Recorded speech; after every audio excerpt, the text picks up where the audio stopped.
welcome back to the show. This is Phil Vischer Podcast. I'm Phil Vischer. I'm here with Christian Taylor. Hi, Phil Vischer. Hi, Christian Taylor and Skye Jethani. Hello. Happy Good Monday to the two of you. Thank you. What's special about this day? Anything? Well, How is this day unlike any other? Monday, it's the day that Jesus is walking around talking with people After Easter. after he was risen. You don't know that. And then he took a It nap. does say that he did do And that. then the next day and he he fed was- people fish Yeah, for but breakfast. you don't know what day it was. Monday. Well, it could certainly he was alive today. Yeah. Well, he's been alive every day. You're making this difficult. You are. And on your birthday, for This is my heaven's birthday. sake. Say it's Skye Happy birthday, Jethani's- Skye. Guess how old he is. Guess, everybody. Is he- Guess. 40. He's 40. Over the Holy hill. cow. You know, it's It rhymes with snorty. I have to say, I appreciate everybody who sent Facebook messages, happy birthday. And I don't know if those are like automatically sent out or No, what. you have to send them out. Do you not send out happy birthday? I don't. You are a bad person. So, but I'm getting, Don't say that scores on of them every time I look at my phone, and Yeah. and it's just a constant reminder of you're old and you're going to die. Yeah. So it's Yeah. kind of a mixed. It's a Right. mixed thing. How many is. years do you think you have before you're gone? Before you kick the bucket. I don't know. 11, No one knows. 12. Only 13. God knows. Okay. You forgot to say you were here with Skye Jethani. I'm here with Skye Jethani. No, he said that. I said that. And I said You hi. did. I said that. Oh, He that's right. said hi. Where are I you? checked- And then checked said- out for that I said, moment. what day is it? We're All right, not I'm sure gonna we're here with sing. you. Hey, it's a birthday. What do you know? Hey, it's a birthday for Skye Jethani. Hey, it's a birthday. So Lyndon here. This Skye Jethani birthday starts right here. We'll talk to Skye, the birthday boy. We'll give him a spanking And a filled toy. with joy. And a toy. Hey, it's a birthday. What do you know? The Skye Jethani birthday. Oh, no. It's that show. The Skye Jethani Wow. birthday 40th show. Woo! I still give my kids Easter baskets with toys in them. This was the first year that my wife did not. Nothing. She did nothing. No. What toys? Well, I always Little make tiny sure, toys. like this year, I gave them a squishy chick ball. Like it was like a chicken head. Squishy chick ball. Yeah, filled with water. I always give one toy because Just one? Yeah, they got like a Starbucks card or an Okay. iTunes card, And then candy? a candy, and a little toy. Eggs? Plastic eggs? Yes, With candy inside Actually, them? I blew out eggs this year. Have you guys ever done that? Oh, Wow. I got all fancy. Yeah, my mom tried to do that when we were kids. And how'd it I go? think it worked once, but it was too much work. So we, They've vastly improved the process now. Really? Yeah, you get a nose aspirator, and so you just poke the little what? things with a pin, like a baby yeah, nose a aspirator. nose sucker. A nose sucker. Okay. Right. And then you just gently squeeze, and all the yolk comes out. It's so much easier than actually blowing them. yeah, wow. My husband thought it was ridiculous, though, that Let's do a craft show. Blowing eggs sounds like an Christian's insult. craft show. That This sounds week fun. with Christian, we're aspirating eggs We'll for do a fun new and craft profit. every week on the Phil Vischer podcast. And what does a nose sucker blown egg have to do with Jesus? Well, you wrote the book on that. You're the one to ask that I question. did write a book on that, didn't I? Speaking of Easter, Yes. oh, actually, first, Yes. what'd you do last night? Oh, gosh. Uh-oh. You just have to rip off that Band-Aid, What'd don't you do last night, Christian? I went to the NCAA tournament. I've Yeah? been waiting my whole life Any game in particular? to go to the So NCAA. you've never been to No, a never been. March Always wanted Madness to game. watch them cut down the nets. Oh, yeah. And this was the year. Yeah, like this this was the year. the year Why that it was was going to this the year? happen. Because we are huge Who's, university. okay, University of Virginia fans. Oh, my you like husband, University of Virginia? Yeah, my Okay. husband went to UVA, and Okay. we loved them so much. We had season tickets for years, and we would drive back for the weekend. What's the A for in UVA? Well, Virginia, the abbreviation is VA. Oh. So it's UV and little a. Because if it was just UV, that's ultraviolet. Yeah. That wouldn't go. Right. So That's you gotta what's do on our UVA. sunglasses. Okay, Right. so UVA. Okay, I got it. UVA, go, who's go? That was what we cheered all night, but it didn't Really? work. What's their, whose? Wahoos, they're the Cavaliers. But What? come on, you guys don't know this? Yeah, but what's Wahoo? What's a Wahoo? Oh gosh, here we go. We grew A up Wahoo- nowhere near A wahoo Virginia. is a fish Okay. that can take in water, I think, twice the size of its body, something like this. Is this, and did you goes- get this from Ken Ham? No. This goes back to the party hardy, Greek system days at UVA where they would drink, twice my body weight in alcohol. Like a wahoo. Like a wahoo. Yeah. And did you know that Dr. Seuss came from there? And that's what Whoville is. What? Dr. Seuss lived there. There's a place in Charlottesville where Dr. Seuss lived, and he would look down in Whoville. It's Virginia. Are you sure? I am positive. Trust me, I've known about this now for 23 years. Okay, but they were playing basketball last night. They were. So that's exciting. And they're number 1 in the country. And so it's the first No, they were at one point. number 1. They were the 1 seed in that bracket. Well, right. And they were like number 7, I think, throughout the season of all the. Right. Yeah. So, in that bracket, they were So the number did you 1 go seed. alone? Went with my husband and my 2 boys, and we spent a lot of money on these tickets just to sit on the 100 level, knowing for sure they would defeat the number 10 seed Syracuse. Oh, for sure. No one ever gets upset. It was a slam dunk. We were going to go and watch That's the why Nets they call cut it March down. Madness. And for 3/4 of the game, we were like 16 buckets ahead, points ahead. Yeah. And then what happened? And then, did you ever see Angels in the outfield?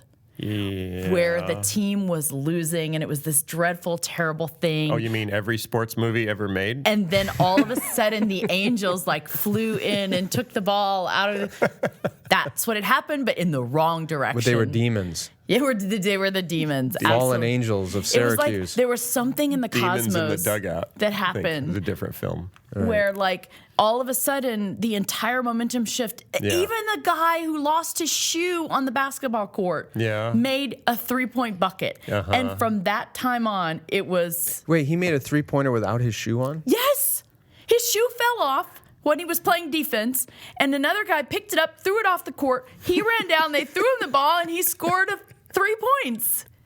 It was ridiculous. It was meant to be. So clearly, God is not on the side of the Wahoos. Not last night, despite There is no joy in Whoville. There was no joy in Whoville last night or in my house. In fact, my husband had to come home from work today. He was so despondent. He just couldn't be at work.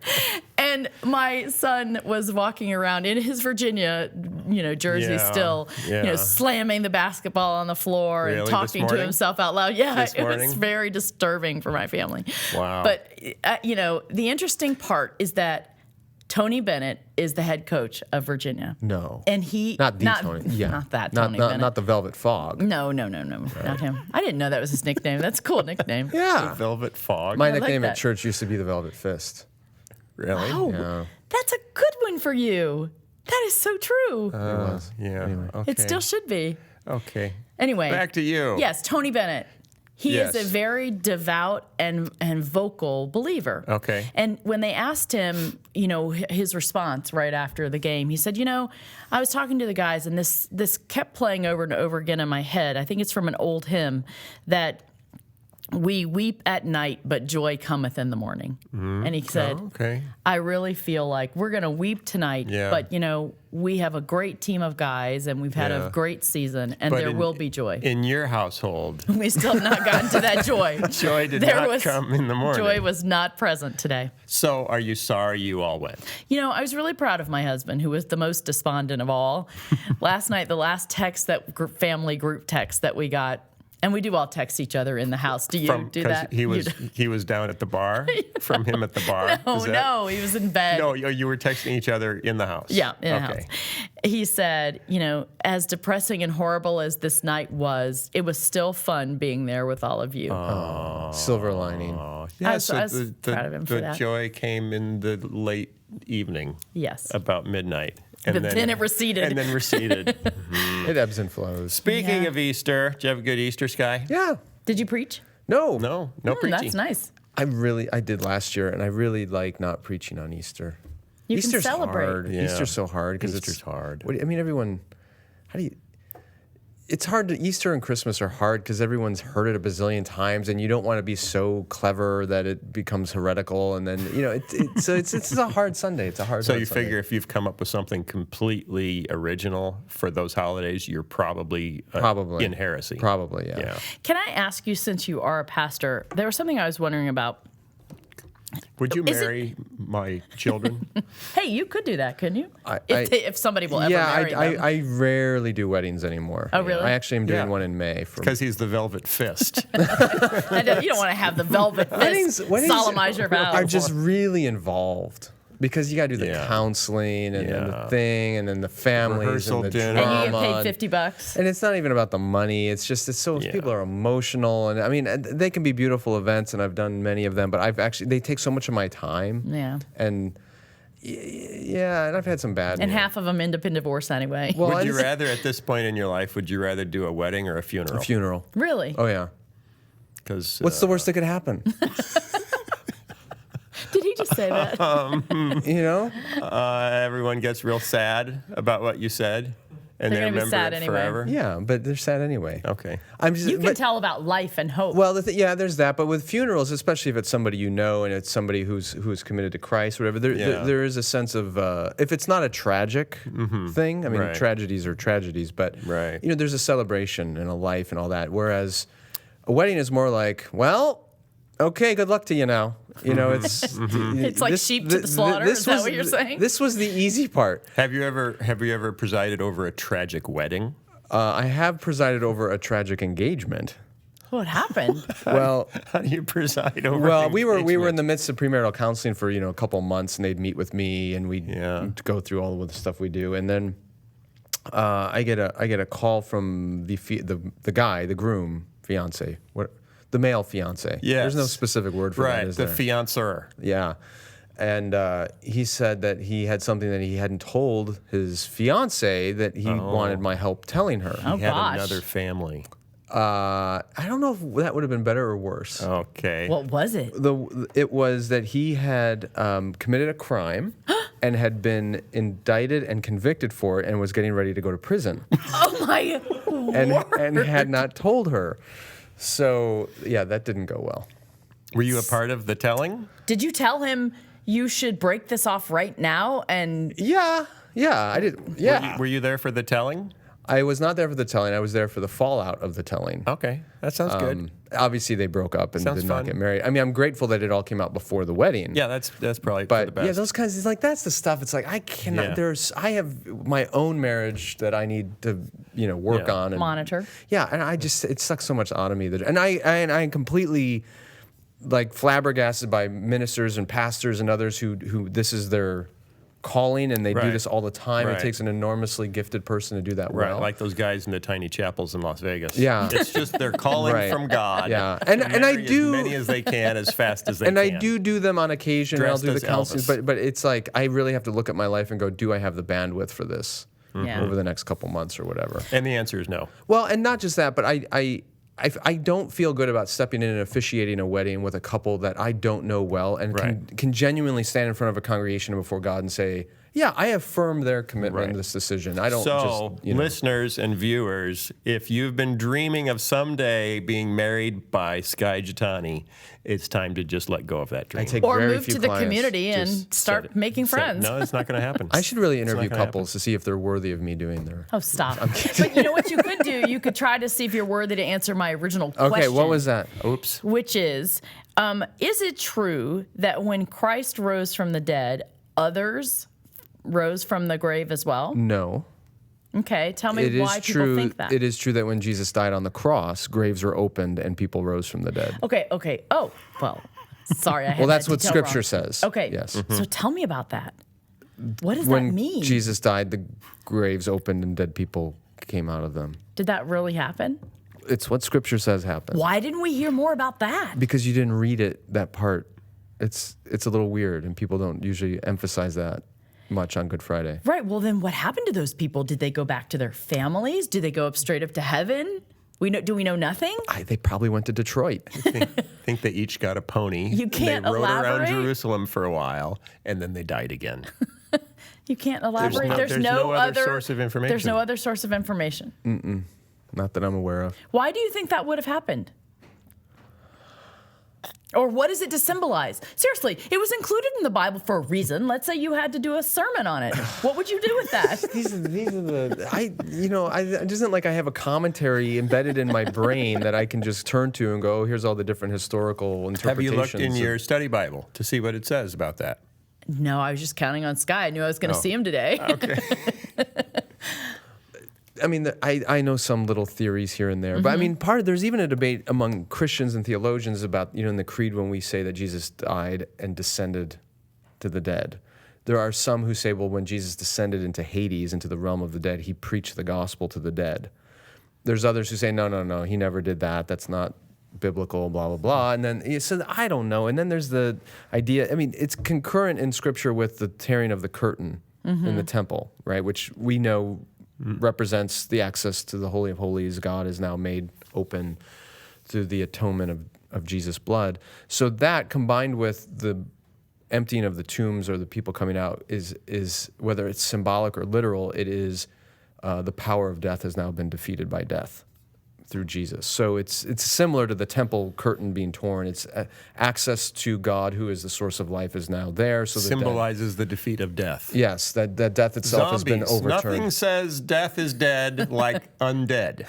Right. That's true. Whenever Like I the read that Walking part, I always, Dead. in my imagination, immediately go to Thriller.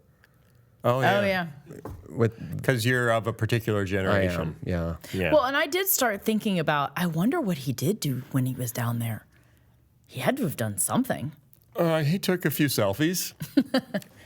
We don't know. You're speculating I about am. things. I just you wonder. have Well, and the no reason why information. some people say Jesus couldn't have descended into Hades is because he said to the thief on the cross, "Today you will be with me in paradise." Oh, So right. they're like, he well, did what do say you do that. with that? And, it goes, so this is the kind of dilemmas. that Okay, can I get to the stories? Let's that get I to wanted the What are we stories. talking about to today, talk Phil? about? Speaking of Easter, a couple of years ago, the atheists, humanists, and agnostics at the University of Wisconsin-Madison discovered that anyone could put up a display in the state capitol building as long as the person filed out the proper paperwork. Or filled it out? Filled out the proper paperwork and then filed it. Right. Filled and filed the proper paperwork. So to counter the nativity scenes around Christmas, they put up signs honoring gods from the Game of Thrones. Okay, Sounds logical. That's fun. That's fun. Last Easter, they honored the flying spaghetti monster. Okay, that's fun. That's fun. He's fun. I like him. He's delicious. This year, they put up a poster. The poster was designed by the atheists, humanists, and agnostics of the University of Wisconsin-Madison, and it says, "One man died for all." It has a picture of a sort of biblical-looking character with a beard in a hood. See him there? Yeah, he actually looks like the Star Wars bad guy, Maul. Darth Maul? Maul? Yeah, that's what he looks like to me. Darth Maul's red. Well, without the red. Oh, okay. No, actually, it's Obi-Wan Kenobi. I was So close. you were in the right universe. Really? Yes, the poster reads, "One man died for all," referring to the Jedi Obi-Wan Kenobi. It's a portrait of Obi-Wan Kenobi as a Jedi, but oftentimes confused as a portrait of Jesus because he looks kind of Jesus-y. Their poster asks the following questions with respective answers. Who is this man? Question. Obi-Wan Kenobi. Why is it important that we remember him? To escape the Death Star. And how does his death help us? Because he comes back as a ghost at times, and it can be quite surprising. Then the kicker at the very bottom, do you think Jediism, the new religion of the Jedi, in the Capitol is ridiculous? So do we protect the separation of church and state. That's creative, actually. It's kind of creative. It's kind of creative. And it's not highly offensive. No, it's not. It's not like a picture of I think it makes something. their It's not a point. bath mat. There's nothing scary for kids in it, which is nice. Yeah. Yeah, I think it makes their point in a humorous type of way. Sure. Are we affirming the atheists, humanists, and agnostics of Wisconsin? I would say atheists, agnostics, and humanists of University of Wisconsin at Madison, well played. And Well played. I will affirm that you are going to get a lot further with that kind of witty humor Yeah. than you are with just being nasty. It'll still tick people off. It will. Though. Hey, you're making fun of my special things. But, that's the First Amendment. To piggyback on that, Yes? did you see the Ron Reagan for Atheist Foundation commercial? Yeah, I've seen that before. With asking for donations Yeah. for the Atheist Foundation? Yeah, his son. Oh. His son is It's is an crazy. atheist. What do they want money to do? Promote atheism. That's what the atheist foundations do. Silly. What do you think they would do with it? I don't know. Okay, is there any reason why anyone would want to oppose religion in America? Well, here's one. The man behind the Christian Prayer Center website, which Washington state authorities say charged people across the U.S. desperate for the power of prayer upward of $35 for a prayer, is now on the hook to pay back more than $7 million to tens of thousands of customers. Well, as he should. Benjamin Rogovy of Seattle used quote-unquote systematic deception. He used fake religious leaders, stock photos, and fictitious testimonials to entice nearly 165,000 people to pay him $35 for a prayer. Wow. That's impressive. And sad at the same time. The fact that he can. Yeah. The Christian Prayer Center website also claimed to be run by a pastor, John Carlson. It would send weekly inspirational emails to consumers under the pastor's name and even created a fake LinkedIn profile that described the pastor's experience as Senior Pastor, Christian Prayer Center, January 2009 to the present. The real Reverend John Carlson, a pastor outside Seattle, said that he's been vilified by people who thought he was involved in the website. One fellow said, "I remember, I was going to hell." So, wait a minute. Can we back up? Yeah. If this guy behind the website had... Benjamin Rogovy. Yes. If he had not... If he had been real and all these people were real... Yeah. It would not have been a bad thing. Right. It would not have been illegal. Can you charge people for prayer? Well, you can. Sure. You shouldn't. Sure. Televangelists ask people for money all the time. That's true. Promising all kinds of things. Yeah. It was the deception. Right. So he It didn't was have the deception. people praying. The people were fake. And he also fooled people into auto-renewing charges. So they got repeated charges. It looks official. They forwarded the complaints. Oh, he also had a separate business saying that he would help people who had consumer complaints, that he would forward their complaints to the Consumer Protection Agency. And he never did. No, he never did, but he took $25. He's pretty ingenious, I guess, for trying to make money. Yeah, so why are people paying for prayer? Yeah. Because they always have. What do you mean? Can't they pray themselves? A lot of people don't think they can. Maybe we should offer, if they'll pay us $35, we'll teach them how to pray for themselves. Yeah, give a man a fish eats for a day, teach him to pray, and he prays for a lifetime. Then you don't have to pray for him, and you still get the $35. That's right. So you could work that up. You could work up a little Skye Jethani's Guide to Prayer. Actually, I did a series in the devotional last year on prayer that I will probably at some point here make into an ebook. And you charge for the devotional. Yeah. So there you go. There you go. But it's all legit. Yeah, I hope. It's not illegit. Yeah. Like I actually write those things. He does. Yeah, you write them. We should make a fictitious pastor. And then write books under his name. I can't confess, but I've kind of done that. Kind of did that. Yeah. How'd you do that? I can't say because I think he's still out there. What are you talking about? Yeah, now you're stuck. It may have been at some point in my past that there was the creation of a fake, but everyone knew it was fake. It was satirical. Satirical right? pastor on social media. Oh wait, I think You can't share who or what it is because I wasn't the only person behind it, and I can't out everybody else. Okay, moving right along. You realize all of our listeners are going to want to know. I understand Pay no that, attention to the fake pastor behind the curtain. We don't know what you're talking about, but his initials are Joel Osteen. Ooh. Stop. Wouldn't that be interesting if you found out he didn't exist? He was just a hologram? Quite creative. Yeah, or just an actor. It was an actor that would go out when he needed to do an appearance. I was just watching him yesterday. Why? We had 20 people coming over to our house for Easter Sunday, and I was upstairs getting dressed in my room, and I'd turn on the TV, and he was just on whatever channel it happened to be on. Did he tell you? Did you realize how much money you were going to make if you just pray a certain prayer? I tell you what, I watched him for about 5 minutes, and I'm just fascinated. What did he say It is fascinating. in that 5 minutes? He told a story about when he was the skinniest little kid in the baseball team, and when he went up to bat, the other coach told everyone in the outfield to come on in, he can't do it. And he talked about how he's praying to God and he can do all things through Christ who strengthens him. And of course, Joel Osteen hits the ball, an inside to home run. infinity and beyond. Yeah, and it's like God will, do. It's just all that kind of stuff. I don't want to say anything bad about him because his church uses what's in the Bible. Well, Sunday school curriculum. Even a broken watch is right twice a day. Okay. 3 untrue Christian cliches you've probably used, Oh, I can't wait for this. but shouldn't. Here's an example of one, although it's not the 3. Okay. Okay. Then can we guess the 3? A new book. Adam Hamilton has a new book called Half Truths. God helps those who help themselves and gonna other say that things one. the Bible doesn't say. Yeah. That one's so big that it's in the Right. title of the book. When God closes a door, God opens a window. Right. That's another. Those are not the 3, though. Okay. Here's the 3. Here are 3 that are particularly damaging, and this was written up by our friend Jonathan Merritt, reviewing the book by Adam Hamilton. Number 1, everything happens for a reason. See, these are closer. The other ones are easy. These are a little closer in. So why is that not? Everything happens for a reason, a favorite phrase given to those who are suffering. This one can rub salt in an open wound.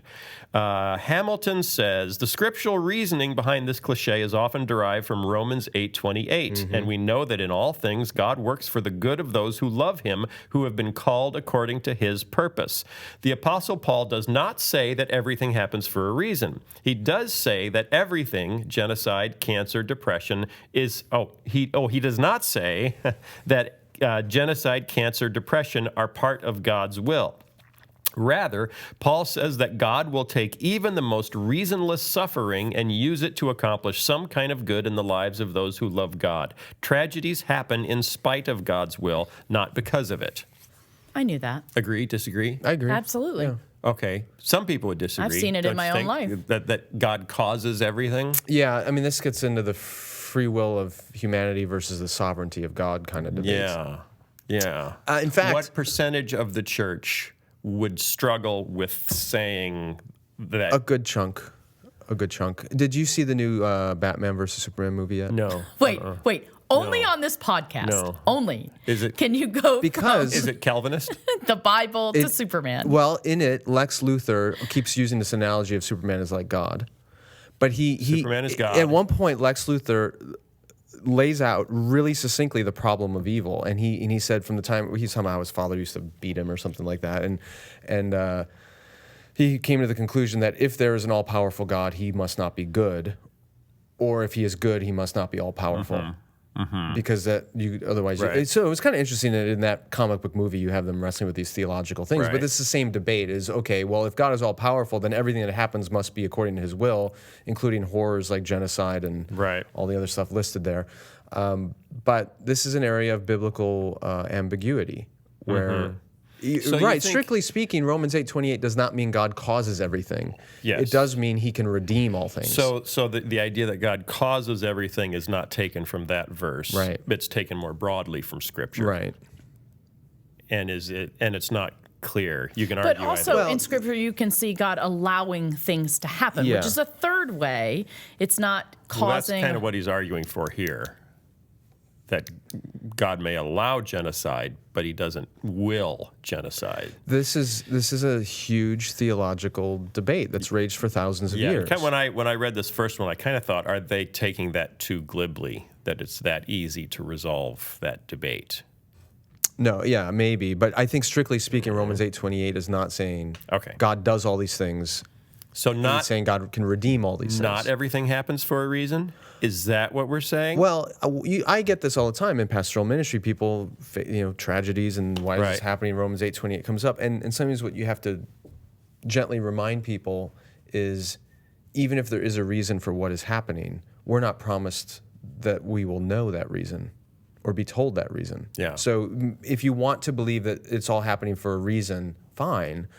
That But God has reason- made no promise that He will reveal that to you. that reason may not be accessible Exactly. to you, even if there is one. Right. So at that point, I think these two are linked. So, for example, Which two? everything happens for a reason, and that all things work together for good. Oh, okay. So I do believe this. I believe that God takes everything, whether it's good or evil, and uses it for His purposes here on earth and Right. in our lives, Right. right? So the next thing for me is I would say these things do happen for a reason. Not that God causes them to happen for a reason, but Then who does? But because I know that he works all things together for good, Right. this will be used in my life Yeah, but that doesn't mean God pushed the rock to start the earthquake that destroyed the orphanage. Well, right. And that's where I would say we live in a broken world, and this world does have its own ruler of the darkness right now. And so therefore things are still broken. He's also an angel of light. This is a very sticky. This is a much deeper wicket. conversation. Number two. Number 2. Okay. Christian we weren't solving cliche. that here, I guess. Christian cliche that you may have used. Probably. God won't give you more than you can handle. I've heard that a lot.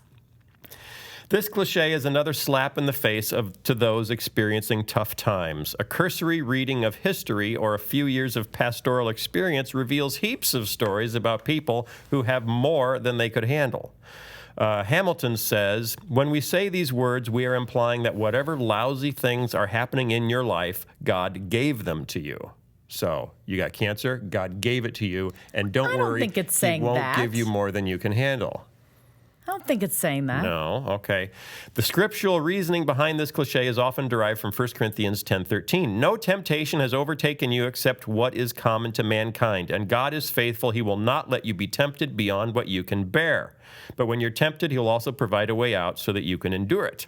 The context for this verse is temptation, not trials or tragedies. As Hamilton writes, it's not that God won't give you more than you can handle, but that God will help you handle all that you've been given. That I do agree with. Okay, so if God has given it, you can handle it. This sounds But like not to me everything that happens to you has been given to you by God. This sounds like to me what we have done with politics and religion in America. Yeah. We sort of like blended them all together, and so we can't tell it's like this big stew. And so that's what it sounds like in these Tragedy half-truths. and temptation. These cliches are the result of mixing Orthodox Christianity with Hallmark sentimentality. Yeah. And people just want their theology we've done that? on a coffee cup, and that's what you get. Well, it's a how lot are you easier supposed to sell a coffee cup if you can't fit theology on it?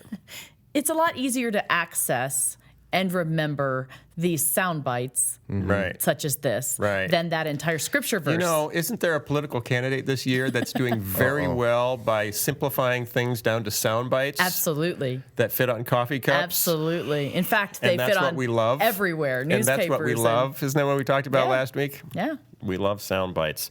Okay, third one. Third one. This was interesting. This caught me off guard. Did you use it? Have you ever used it? I think I have. Love the sinner, hate the sin. I have used that. This is very, very popular. I use that with my kids a lot when they're in trouble and they say, "Oh, you just hate me," and I say, "No, I don't. I just hate what you're doing." Well, that's okay. That's you're because you're not labeling them a sinner. This is what they're getting at. The scriptural reasoning behind this cliche is unclear. Jesus never asked us to love the sinner, hate the sin, and neither did any other biblical writer. Hamilton says, I think Jesus knew that if he commanded his disciples to love the sinner, they would begin looking at other people more as sinners than as neighbors. And that inevitably would lead to judgment. If I love you more as a sinner than as my neighbor, then I am bound to focus more on your sin. I will start looking for all the things that are wrong with you, and perhaps without intending it, I will begin thinking about our relationship like this. You are a sinner, but I graciously choose to love you anyway. If that sounds a little puffed up, self-righteous, and even prideful to you, then you have perceived accurately. Whoa. Mm-hmm. That's pretty deep. Do you have a different take on that? No. Okay. I think the whole love the sinner, hate the sin thing is just really bad advice, bad theology, bad. Just because of labeling? For many reasons, and part of the especially the way this gets used most often, at least in my experience over the last 20 years, is in the LGBT area, and. The problem is, okay, as a Christian, you may want to label homosexual behavior as sinful, but the person is not, or love the sinner, not sin, whatever. But for the person who hears you say that, they don't view their sexual orientation as sinful. In fact, they see it as inherent to their identity. Right. So when you say, I don't hate you, I just hate your sin, they hear that as, but that thing you say is sin is central to my identity, so you do hate me. It'd be like saying race. Right. I don't hate you, I hate that you're black. Right, or I don't hate you, I just hate the melanin in your skin cells. Right. Right, that's kind of silly, right? Right. I remember being speaking of weddings, I was at a wedding years ago, and there was a guy at my table who was a gay man who was a friend of somebody at the wedding, and he was behaving really, really obnoxiously. And it was a dry wedding reception with some Christians, whatever. So they had no alcohol at the wedding. He had smuggled in a bunch of alcohol and was drinking and becoming very obnoxious at the table. Fun. So he knew I was a pastor or whatever. And at one point, I basically removed him from the reception and took him out to the parking lot because he was making such a scene. And he went off on me in the parking lot saying that I was persecuting him and I hated him because he's gay. And I said, no, I'm not doing this because you're gay. I'm doing it because you're a word I can't say on the air. But there was a case where his experience with Christians was so much that they had made his identity and he just associated it all the same. And I almost got in trouble there because here I was intervening with somebody because of their behavior, but they just assumed I was doing it because of Did you say identity thing. I'm loving the sinner, but I'm hating the sin? No, I did not. I guess him? I guess what we should say is I love your neighbor. Yeah. As yourself. Period. Love your neighbor as Right. yourself. And then stop. Right. Yeah. Yeah. We can still hate sin though, right? Because of what it does to people. Yeah, but you got to understand what you see as sin, someone else may not, and the way they would interpret that statement. But what about? Well, I don't have to say it. Right. Well, I hate your sin. But we don't do have need to say have that. wise judgment about what is and isn't sin in our own life. yeah. We do. We do. And so in that case, I need to, like, for example, okay, I'm just going to get real here. Okay. So I tend to eat when I am sad. And What happened last night? What were you eating walking out of the I came stadium? in and had a big piece of cake. No, I only had water at the stadium. Oh, okay. I was too nervous. But Okay. anyway, my point is, I really hate gluttony. Yeah. I really do. Yeah. I hate, not being more self-disciplined. And so I think that's okay. Yeah. I mean, theologically speaking, hating sin, it means to hate that which God hates. Great, fine. But the way we speak that or voice it or the way it's received in our culture, whatever, it's just not useful anymore. Right. So this is more about language. It's also about the way we see. Well, it's like our worldview. Yeah, I think Adam Hamilton's point is an important one, though, is the labels we use for people ends up defining how we see them. So if you label people as sinners, you're going to see them inherently as less Can I change valuable. it to love the heathen, hate the sin? As long as the word heathen has no negative connotations for you. I mean, this gets into the way we talk about Muslims is another thing. Are they our enemies as Christians? Right. Or are they our neighbors? Right. And the label you put on them makes a huge difference in the way people respond then. Well, it's interesting. I think a lot of people would say, theoretically, they're our neighbors. Like, I think they can mentally get their mind around, yes, we should be loving to the Muslim community, but, on a day-to-day practical level or, thinking about, how we're being affected by, terrorists, I think it gets a lot more tricky. Well, you can't equate Muslims with terrorists, though. I know you can't. Right. But I'm just saying a lot of fear people is a whole can. lot easier to sell than righteousness. Right. So when you just label people as enemies or combatants or So whatever, how it's do we easier. identify the pithy Christian cliches that we've accidentally adopted? Oh, wow, you're really asking us to think, aren't you? Yeah. I mean, how do we avoid that? That's tough. Because most of the pithy Christian cliches are usually rooted in bad popular theology. Okay. If they're pithy and popular, they're probably wrong. If they're pithy and popular, they're probably There I you think go. that should go on a T-shirt. There you go. If it's pithy and popular, it's probably wrong. Yeah. I really want that on a T-shirt. So in other words, well, what if we started trying to create pithy, accurate theological statements? Or is it hard to make theology pithy? It can be done. And one of my favorites, I had a friend in Colorado who had a bumper sticker custom made for his car. Yeah. And all it said was, fruit happens. Okay. And I thought, as I was driving behind him, that is the most theologically accurate bumper sticker I have ever seen. That's an accurate, pithy, funny bumper sticker. Okay. Can you build life behavior off of that? Well, it probably needs greater explanation. Yeah, we might need more than 2 words. Yeah. I don't know if we can go to 2. Jesus saves. That is true. Yeah, but saves what? His change in a jar? Foiled again. Home runs. Jesus saves me. From? Sinners. No. That is not. Again, I will say, it if needs a broader anybody context. If anybody can come up with pithy and popular statements, Yeah, we should be able to do that. it would be the two of We you. should start at the Pithy and Popular program. Yeah.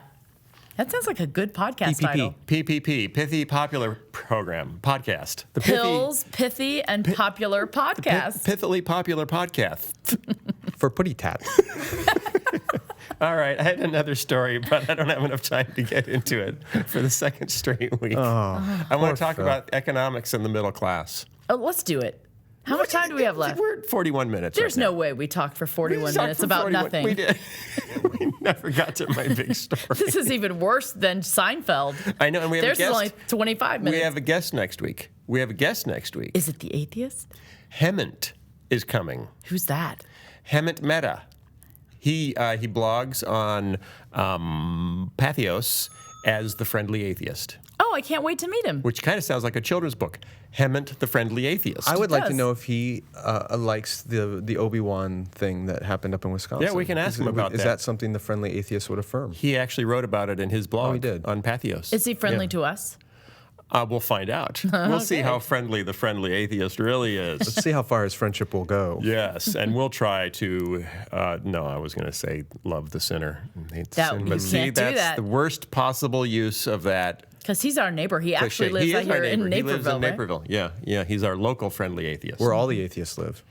Naperville. Yeah, Wheaton is the holy Oh, city. stop! All right, Naperville's. I'm going to wrap this up. Are you speaking anywhere this week? I'm going on vacation tomorrow. Oh, that's right. You're going to Disney World. Yeah. Very exciting. And can I ask for prayer? Yes. If it's for Awesome. the Virginia basketball team. Yeah. No, we're it not is gonna pray- not. we don't pray for it's basketball. not. But we were told to vacate our house that we're living Yes. in very quickly. Yeah. And we've put an offer on a house that's wonderful for us. But it's Yeah. been 8 days now, and they haven't haven't responded. heard. No, and we really don't have anywhere to go, and we have to go somewhere quickly. When do you have to be out? We have to be out in like 6 weeks. And so I'm praying that God will allow them to accept our offer and that we can find a place to rent until we close. So if anybody out there in podcast land wants to pray with me, I'd really appreciate it. I know a guy in Seattle that'll pray for you for $35. That's the way to wrap it up, Phil. Oh, hey! Would you like to pray for Christian Enner? How's today? You won't get $35, but you can still help her out. And what else we talk about? All the cliches. Oh, hey! It's a cliche if you can fit it on a bumper sticker today. 'Cause theology is a little bit more complex than we'd like. You can't put it on the back of your trike, but I could come up with something clever with my friend Mike, and we could put it in VeggieTales. Yay! And a happy birthday to Skye Jethani. Send him a card. Go to his Facebook page and say something pithy, And popular. popular, and profound, and practical, and practically perfect in every way. Thank you. We'll see you next time. See you guys. Bye, everybody.